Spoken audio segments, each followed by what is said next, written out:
Bab 160. Mulani tertawa lalu memeluk Nenek Chang dan berkata, "Bagaimana engkau bisa naik ke sini?" Nenek Chang menjawab, "Ini berkat cucumu ini yang menemukanku. Jika tidak, maka aku akan berlutut berdoa di kaki bukit hingga 14 hari." Mulan menatap Cecilia dan berkata, "Terima kasih engkau sudah membawanya ke sini." John Lee bertanya, "Bagaimana engkau dapat mengenal Bibi Chang ini?" Mulani menjawab, "Waktu kecil aku dikirim ayahku belajar ke negeri Jiang, dan aku tidur bersama kakak Renata ini hingga aku ditarik pulang ke Tianjin." John Lee berkata, "Kenapa aku tidak mengetahui hal ini? Selain dirimu, siapa lagi yang pergi ke sana untuk belajar?" Mulan tertawa lalu menjawab, "Setiap generasi 12 orang dikirim ke sana. Mereka dipersiapkan untuk menjadi tetua bila tiba waktunya." Nenek Chang berkata, "Aku masih ingin mengobrol denganmu, namun aku harus bicara dulu pada keponakanku ini. Besok aku akan datang ke sini." Setelah mengatakan itu, Nenek Chang menarik Rio lalu mereka berdua melompat ke jurang. Melihat ini semua orang terdiam. Nenek yang terlihat lemah memiliki kekuatan begitu besar. Mulani berkata, "Dia dari suku Jiang tidak terlihat aneh jika memiliki kekuatan tempur besar." Friendly mengangguk lalu berkata, "Yang membuatku sedikit bingung, cerita ini seperti sudah diatur, bukan hanya kebetulan belaka." Cecilia membenarkan dan dia berkata, "Jika engkau tidak mengizinkan aku turun, maka aku tidak dapat bertemu dengannya. Bagaimana aku bisa tertarik ketika melihatnya? Itu pun tidak bisa aku jelaskan, namun sorot matanya terlalu tajam dan polos. Dari sana aku merasa kasih seorang perempuan ke putrinya ketika dia menatapku." Friendly menjawab, "Terima kasih engkau sudah membawanya ke puncak." Cecilia menjawab, "Jika ada Nenek Chang, apakah tidak ada kakek dan nenek lain di kaki bukit yang tidak semestinya berada di bawah?" Mulani terlonjak berdiri lalu berkata, "Besok aku akan turun memeriksa. Benar kata istrimu, siapa tahu ada yang lain." Jackson menambahkan, "Aku akan menemanimu besok, sebelum aku pulang ke Qinzhou." Cecilia bertanya, "Apakah sudah waktunya, tidak bisakah diundur lagi?" Anita Lu menjawab, "Tugas kakekmu banyak di Qinzhou, dan yang paling utama adalah kakek buyutmu dan nenek ranimu. Mereka berdua puluhan tahun meninggalkan Qinzhou. Rasa rindu mereka tentu tidak tertahan." Jackson berkata, "Nanti di waktu engkau melahirkan, aku akan membawa mereka berdua datang ke sini." Cecilia tersenyum dan menjawab, "Terima kasih kakek." Pada saat itu Tania keluar dan berkata, "Ayah, aku lapar." Mendengar ini Friendly kaget lalu bertanya, "Apakah engkau tidak dapat makan di acara bibi kecilmu?" Cecilia yang menjawab, "Tadi sebelum acara makan, aku harus keluar menemui rakyat Jiangling. Setelahnya aku dibawa ke sini, jadi kami belum makan." Friendly menarik putrinya sembari berkata, "Mari kita masak untukmu dan ibu." Tania tersenyum mengikuti ayahnya. Setelah mereka masuk, Mulan berkata pada Anita, "Cucumu itu akan menjadi wanita Lu yang lebih tangguh dan bijaksana daripada dirimu." Anita Lu mengangguk. Di usia sekarang dia sudah memiliki energi. Tentu dia lebih tangguh dan ditambah didikanmu, maka dia akan lebih bijak daripada aku tentunya. Mulan duduk lalu berkata, "Otaknya bagus, pintar menilai dan pandai bicara dan menempatkan diri." Anita Lu tertawa sambil mengambil teleponnya dan menyerahkan pada Mulan. Setelah menonton dan mendengarkan, Mulan berkata, "Tidak seperti anak di usianya. Bagaimana dia bisa mengatakan semua itu? Apakah engkau mengajarinya lebih dulu?" Anita menggelengkan kepalanya sembari menjawab, "Tidak." Dia turun dari gendonganku dan berlari ke sisi ibunya lalu merebut pengeras suara berbicara seperti itu. Mulan menggelengkan kepalanya. "Kalian berdua terlalu beruntung memiliki cucu seperti Tania ditambah cucu yang ada dalam perut menantumu ini." John Lee menjawab, "Yang beruntung adalah keluarga Lee dan Lu memiliki mereka berdua." Bao Xiang ikut bicara, "Aku juga beruntung bisa membagi pukulan untuknya kelak." Anita berkata, "Bao, jika hanya pukulan, kacang lebih baik tidak usah. Engkau harus menurunkan pukulan berantaimu yang terkenal untuknya." Bao Xiang tersenyum. "Nyonya besar tenang saja, aku akan menurunkan semua yang aku miliki untuknya." Mulan berkata, "Engkau boleh mengajarinya setelah aku selesai." Bao Xiang berdiri, "Tidak bisa begitu, aku lebih dulu mendapat izin dari Tuan." Mulan ikut berdiri lalu berkata, "Sepertinya kita harus mengadu siapa yang lebih kuat, maka dia yang lebih dulu mengajarinya." Bao Xiang tertawa dan menjawab, "Siapa takut, mari kita coba sampai di mana kekuatanmu sekarang." Cecilia terdiam melihat dua orang ini. Jackson berkata, Kalian berdua ini seperti anak kecil. Siapa yang melatihnya lebih dahulu maka akan sulit karena pertama kali dia mempelajari gerakan baru. Bagi yang mengajari terakhir juga tidak mudah karena harus menyesuaikan gerakan pertama. Jika aku dikasih pilihan, aku akan memilih yang kedua karena hanya merangkai hal yang sudah ada. Johnny tertawa melihat Mulan dan Baosheng. Dia berkata, ayah sudah mengatakan ayo, siapa sekarang yang mau mengajarinya lebih dulu? Mulan kembali duduk, begitu juga Baosheng. Pada saat itu, Friendly membawa beberapa porsi makanan. Setelah menghidangkannya, dia berkata, yang masih lapar silakan makan. Untuk siapa yang mengajari lebih dulu atau terakhir itu bukan masalah, karena putriku tidak akan mengambil semuanya. Dia hanya memetik hal yang penting dan merangkainya sendiri. Mulan menatap Friendly tidak percaya. Friendly tersenyum lalu berkata, Nenek cantik, sekarang dia sedang makan. Engkau bisa menunjukkan gerakanmu dan dia akan menentukan di mana titik lemah gerakanmu. Mulan merasa tertantang lalu berdiri dan berkata, cucuku, perhatikan gerakan nenek dan tentukan di mana titik lemahnya. Setelah mengatakan itu, Mulan memulai gerakannya dengan kecepatan tinggi hingga sukar diikuti mata. Namun Tania tertawa dan berkata, gerakan kedua itu tidak berguna, membuang waktu dan energi. Dan itu titik lemah pertama saat nenek bergerak menurunkan tangan kanan, maka musuh bisa mengirim serangan. Titik kedua saat nenek mengangkat kaki untuk menipu musuh dengan tendangan rendah jika musuh seorang ahli, dia akan terus menyerang nenek yang masih di bawah karena tendangan rendah tadi. Ayah, apa aku harus menyebutkan semuanya? Mulan yang sudah berhenti berkata, cukup Du, itu saja nenek sudah mengerti. Friendly tertawa lalu berkata, bagaimana nenek, apakah sekarang kau percaya? Mulan menjawab, bagaimana aku akan mengajarinya jika lebih ahli daripadaku? Friendly menjawab, ajarkan padanya cara berbisnis dan menjadi manusia yang bijaksana. Mulan tertawa lalu bertanya, apakah engkau sudah menonton putrimu berbicara di hadapan orang? Apakah anak yang bisa berbicara seperti itu masih perlu aku ajari? Friendly bingung. Anita menyerahkan teleponnya pada Friendly. Setelah menontonnya, Friendly berkata, itu kata-kataku padanya setahun yang lalu ketika pulang dari sekolah. Ternyata terpatri dalam benaknya. Mulan berkata, apa yang mesti aku ajarkan lagi? Anita menjawab, nenek cantik, ajarkan semua yang engkau miliki. Jika dia sudah mengetahuinya, engkau bisa mengajari yang lebih tinggi lagi. Dia aku serahkan padamu untuk membentuk pribadinya. Apakah engkau melihat dia seperti layaknya wanita lu kala makan?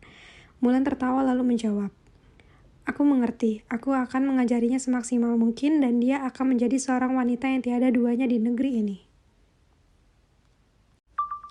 Jackson bertanya pada Friendly, bagaimana engkau mengajarinya hingga dia bisa melihat titik lemah musuh? Itu sama saja seperti pokok ilmu bela diri. Friendly menjawab, sepulang dari sekolah, aku dan putriku suka menonton TV di mana orang mengadu ilmu bela diri. Dari sana aku mengajarinya membaca titik lemah musuh dan membuat gerakan seefisien mungkin. Hanya itu, tanya Jackson yang tidak dapat mempercayai kata-kata Friendly. Namun Friendly mengangguk lalu menjawab, hanya itu, walau terkadang aku sengaja mengubah gerakanku dan meminta dia menilainya. Tania berkata, aku tahu ayah mengubah gerakan itu, namun terkadang gerakan ayah yang sengaja dirubah itu sangat bermanfaat dalam kondisi tertentu. Semua mata menatap Tania ingin mendengar penjelasannya.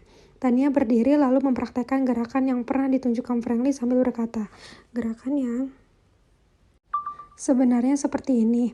Setelah itu, dia melakukan gerakan lain dengan mengubahnya dan berkata, gerakan ini seperti tidak berguna, namun akan berguna jika ada 3 musuh menggunakan senjata panjang untuk menghindari 2 serangan atas dan menahan serangan bawah.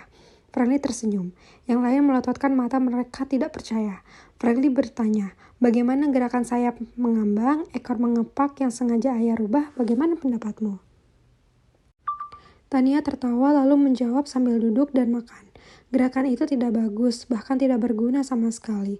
Anita lalu tahu gerakan itu lalu bertanya, kenapa tidak berguna? Tania menaruh sendoknya lalu menjawab, nenek, kita menghadapi musuh bukan sedang memamerkan gerakan indah. Mengangkat 2 tangan ke atas dilanjutkan dengan sapuan kaki kanan itu tidak efektif karena musuh terpesona. Jika musuh kita bodoh, namun seorang ahli dapat menilai kemana langkah kita selanjutnya.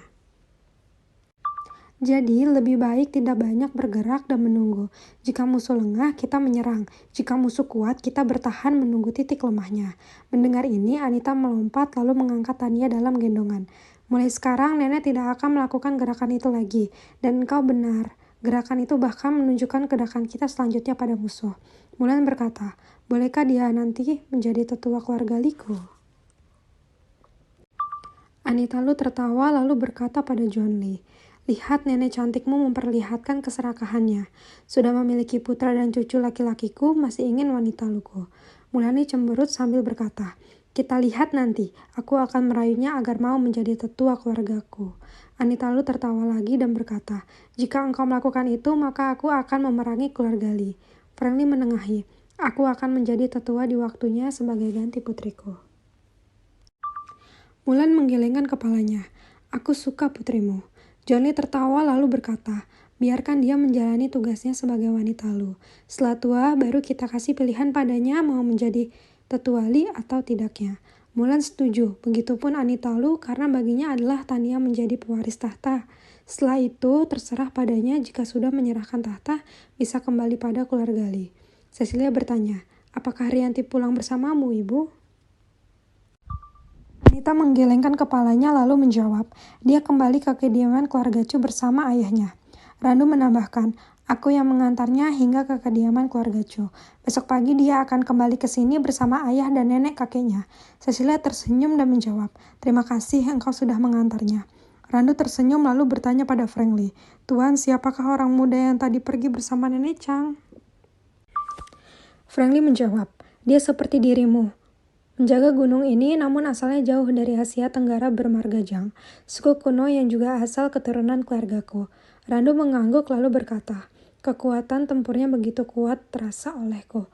Frank Lee tertawa, dia orang yang atur jalan naiknya kemarin malam. Jika engkau berada di sini, maka engkau akan menyaksikan bagaimana aku dikalahkan oleh salah satu dari mereka. Randu kaget mendengar Frank Lee kalah, namun Mulan membatahnya. Engkau kalah latihan. Sekarang 4 titikmu sudah terbuka. Jika 2 titik terbuka, maka mereka bukan lawanmu. Kecuali Tuan Besar Jang, maka kau harus takluk padanya, karena aku pernah menyaksikan bagaimana dia bergerak saat menari adat Jang.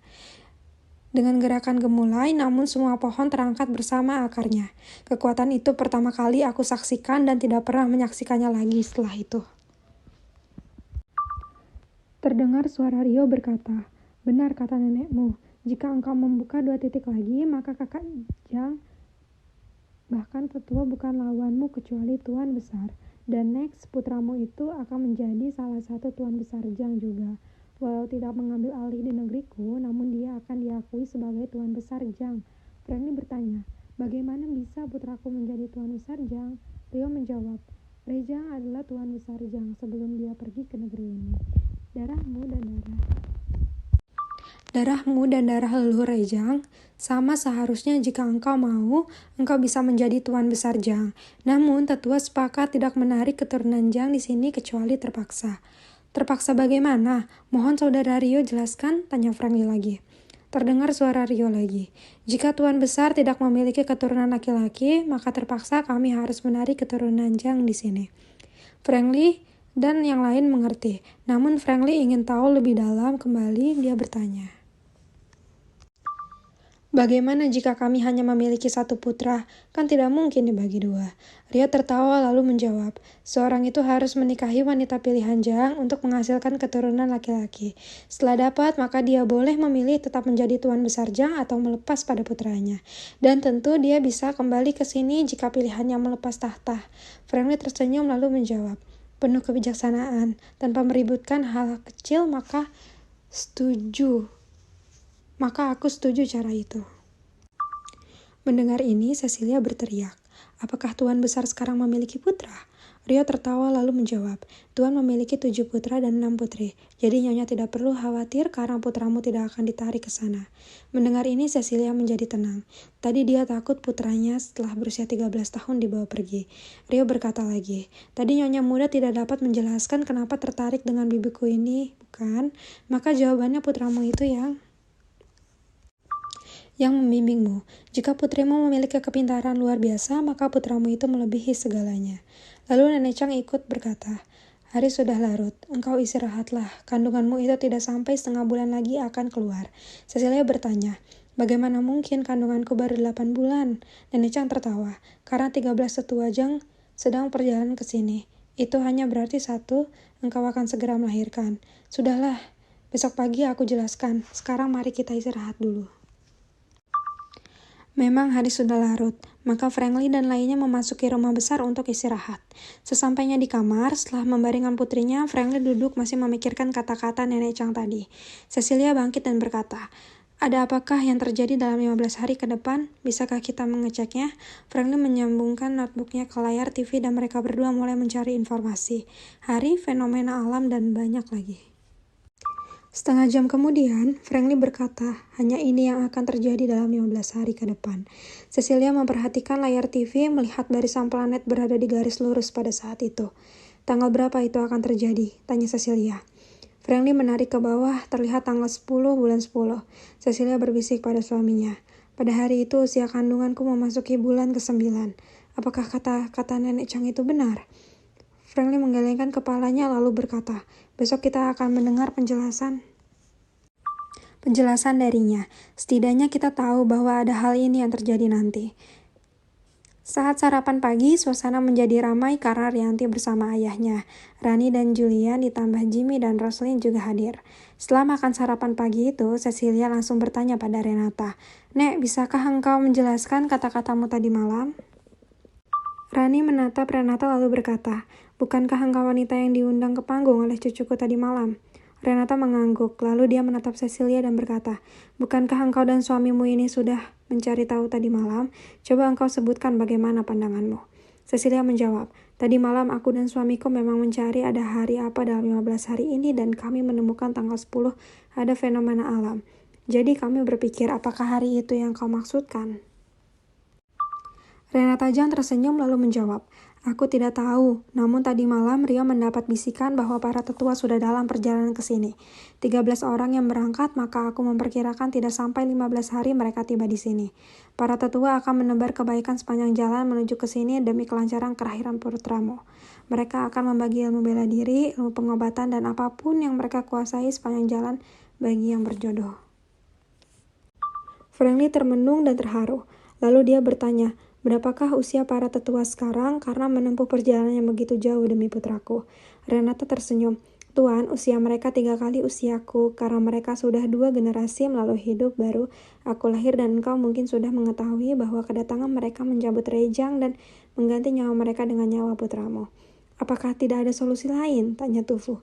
Renata menggeleng lalu menjawab, "Aku tidak bisa menceritakannya, namun kalian akan menyaksikannya sendiri. Setiap berhasil membuka titik pada tubuh putramu, maka tetua menyerahkan semua miliknya pada putramu. Begitu seterusnya hingga tahun ke-13.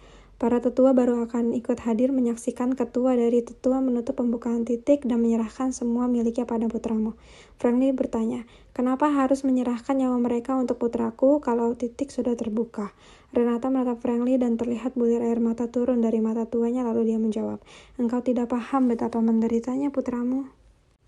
Ketika dia terlahir, dia kekurangan dalam segala hal dalam tubuhnya, maka dia seperti cacat, tidak bisa bergerak.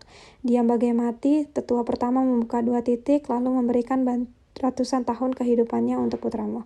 Dan itu berlanjut terus. Engkau baru bisa menyaksikan adanya kehidupan saat putramu berusia 7 tahun, karena setengah titik dalam tubuhnya sudah dibuka dan di usia 13 tahun, di sanalah ditentukan hidup dan matinya putramu, karena saat itu tetua terakhir akan memaksa masuk ke dalam kepala putramu sebagai kepala pengganti sakit yang putramu rasakan." Cecilia menangis. Franklin terdiam lalu dia berkata, "Adakah pernah terjadi keturunannya tidak selamat?"